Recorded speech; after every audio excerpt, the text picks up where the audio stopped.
आजच्या या मुलाखतीचं जे स्वरूप आहे ते साधारण गप्पांसारखं ठेवायचं असं आम्ही दोघींनीच म्हणजे ठरवलं. चित्रपट निर्मिती करणारी एखादी व्यक्ती आणि ती आपल्या चार चौघींसारखी सिनेमा निर्मितीपेक्षा सुद्धा घराघरांमध्ये ज्या मुली होत्या किंवा मुलं होते त्यांना सिनेमात काम करावं असं वाटायचं.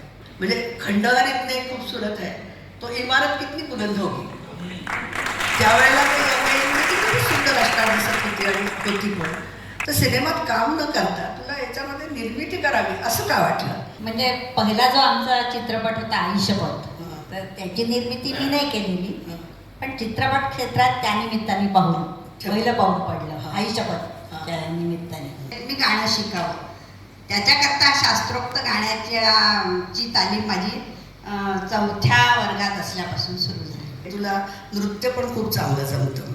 हो, पण मी ज्या गायन क्लासला जात असेल तिथे नृत्याचा क्लास होता शिकवायला, त्यामुळे मी पाहूनच बरंच तिने ज्या पहिल्या सिनेमाचा जो उल्लेख केला त्या म्हणजे आयुष्यपथ नावाचा जो सिनेमा आहे, पटकथा लिहिणं किंवा संवाद लिहिणं या सगळ्या गोष्टी कशा काय? मी लोकसत्ता नागपूर या दैनिकात पुरवणी संपादक म्हणून काम करत असताना त्यानिमित्ताने संजय सुरकरांची मी मुलाखत घेतली होती. तर मी म्हटलं माझं एक थीम आहे, तर तुम्ही ती ऐकून चित्रपटाकरता योग्य आहे की नाही तर हे सांगू शकाल का? तर ते म्हणे हो सांगा काय आहे ते. मी त्यांना सांगितली थीम, त्यांना ती खूप आवडली आणि ते म्हणाले मला की निर्माता कोण आहे तुमच्या डोळ्यासमोर, आपण करूया. मग तेव्हा तर ताबडतोब काही उत्तर देऊ शकली नाही, कारण निर्मिती करणं म्हणजे तेव्हा कुठेच काही असं अटेंडम असं ते समोर आलं ना की तुझ्या म्हणजे असं सुप्त मनामध्ये तरी तुला कधी स्वप्न पडायची कायची? नाही, आपण सिनेमात म्हणजे अभिनय करावा किंवा हिरोईन म्हणून ओळखल्या जावं अशी स्वप्न मी अजिबात पाहिली नव्हती. 2001 साली तांदळा ह्या चित्रपटाची निर्मिती, म्हणजे तांदळा ही सुरेश द्वादशीवार यांची कादंबरी आहे आणि ते माझे संपादक होते लोकसत्ताचे त्यावेळी.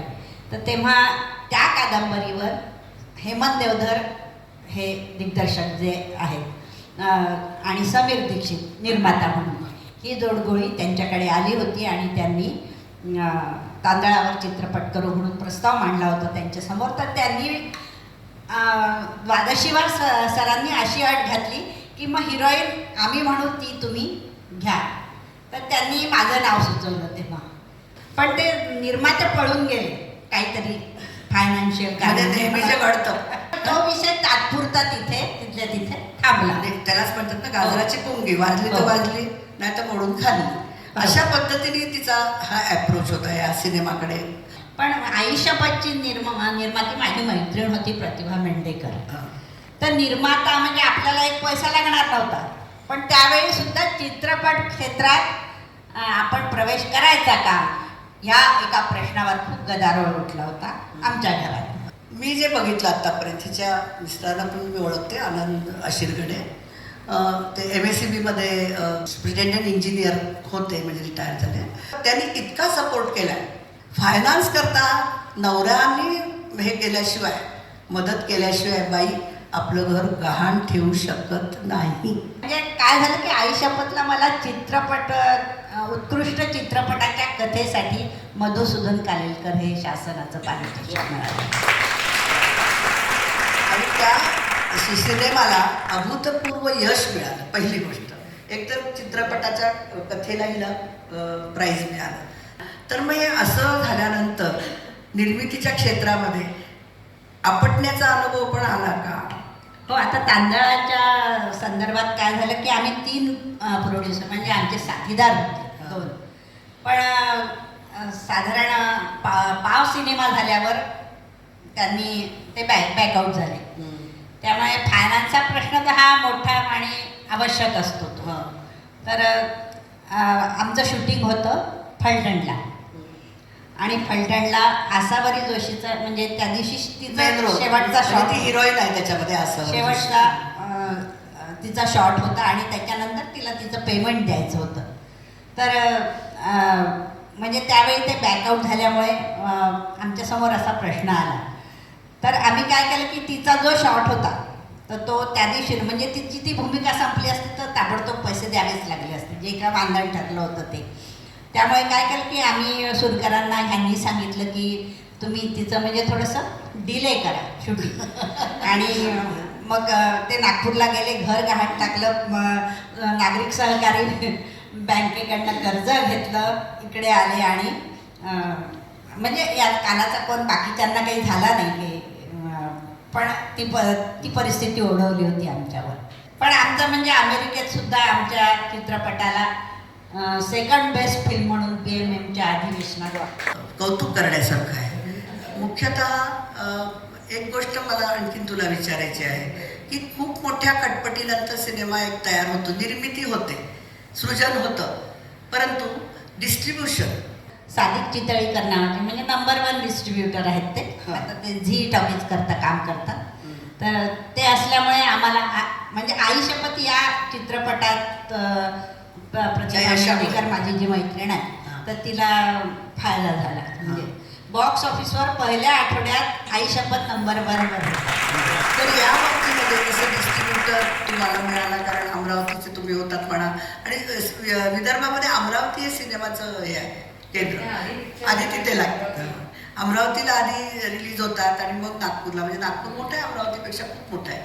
मुख्यतः जसं गाण्याचं अंग आणि ते लिहिण्याचं पण आहे, त्याचबरोबर आता यशोदा किंवा हे जे सिनेमे तू बनवतेस किंवा तुला वाटतं तर त्याचं बीज नेमकं कसं पडतं? ज्या काही कथा लिहिलेल्या आहेत तर त्यातल्या अमुक कथेवर निश्चितच चित्रपट होऊ शकतो हे मला वाटतं माहिती असतं. आता दृश्य जशी डोळ्यासमोर मग ती उभी राहतात बीज पडल्यानंतर, असं काही होतं का? दुःखाची टाचणी लागल्याशिवाय नवनिर्मितीचा स्राव होतच नाही. क्या बात, श्रवत नाही असं मला अगदी ठासून सांगायचं असं वाटतं. आणि माझ्याही आयुष्यात दुःख आलेलं आहे. प्रिय माणसांना गमावण्याचं जे दुःख असतं, अल्पवयात प्रिय माणसांना मी गमावलेलं आहे. म्हणजे ते अल्पवयीन गेले आणि त्याचं म्हणजे आजपर्यंत दुःख माझं ठसठसतच आहे. ते सिनेमा निर्माती म्हणून पुढे येत असताना हा एक अव्यापारेषु व्यापार आहे असं तुला कधी वाटलं का? नाही, तो अव्यापारेषु व्यापार आहेच. आणि फक्त ती जी एक खाज असते, ती एक आग असते, काहीतरी करून दाखवायचं. यशोदाचं आमचं फिक्स बजेट होतं. आमचं काय झालं की चित्रपट पूर्ण तयार झालं, शूटिंग झालं आणि आम्ही जेव्हा रशेस म्हणतात ना त्याला, रशेस पाहिलं तेव्हा आमच्या लक्षात आलं की रडायला येईल अशी त्याची अवस्था होती. किशोर अर्जुन म्हणून किशोर शेठ, आणि त्यांनी तो म्हणाला की माधुरी ते मला तुम्हाला रेड कार्पेटवर पाहायचंच आहे असं त्याने मला सांगितलं आणि ती माझी जबाबदारी आहे. हे विदर्भातलं वैशिष्ट्य. संध्याकाळच्या संदर्भातला किस्सा मला आठवला सांगायचा आहे. त्या चित्रपटात असा एक प्रसंग आहे की जो हिरो आहे चित्रपटाचा, तुषार दळवी आहे तो, त्याच्यावर मन जडलेलं असतं आणि एका रात्री ती अशी बेभान होऊन उठते आणि ती त्याच्या शयनगृहाकडे जायला निघते. तर तिला दिसतं की तो म्हणजे त्याची एक मानलेली बहीण असते, तिच्यासोबत तो असतो. तर म्हणजे ते दृश्य पाहिल्यावर तिचं असं एक धक्का बसतो तिला वेगळाच आणि ती स्नानगृहात जाऊन थंड पाण्याच्या स्नान करते थंड पाण्याने. तर तो टेक जो घ्यायचा होता त्याला 42 रिटेक्स आम्हाला घ्यावे लागले. एखादं म्हणजे लेचापेचा असता, लेची पेची असती तर ती दुसऱ्या दिवशी न्यूमोनियानी आजारीच पडली असती, ॲडमिट करावं लागलं असतं. त्याच्यामुळे खूप सारे कष्ट अभिनयासाठी पण असतात आणि निर्मितीसाठी तर असतात. म्हणजे ते सगळं घडेपर्यंत आणि पुन्हा ते संकलन, त्याच्यानंतर त्याचं पहिलं प्रदर्शन कुठे होईल, ते कुठे लागेल, रिस्पॉन्स कसा येईल, अतिशय अनसर्टन असं हे क्षेत्र आहे. तर त्या क्षेत्रामध्ये रिपीटेडली करायचं आणि ते पुन्हा चालू ठेवायचं, याच्याकरता आपण एकदा टाळ्या वाजवूया माधुरीसाठी. आणि मी एक विचारते तुला की पुढचे तुझे काय प्लॅन्स आहेत?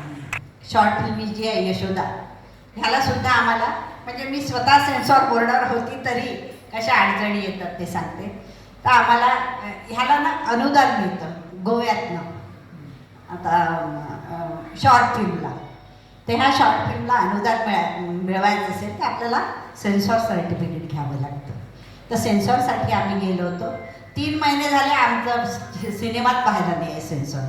कसे अन्याय होतात, अडचणीच कसे अडचणी आहेत. हो, अडचणीच अडचणी अडचणीच आहेत. त्या अडचणींना पार करून तिने आपला हा जो म्हणजे एका विशिष्ट कलाक्षेत्रामध्ये आपली स्वतःची प्रगती म्हणा किंवा त्याच्यामध्ये योगदान देण्याचा जो काही प्रयत्न केला त्याच्याकरता आपण जोरात टाळ्या वाजवू.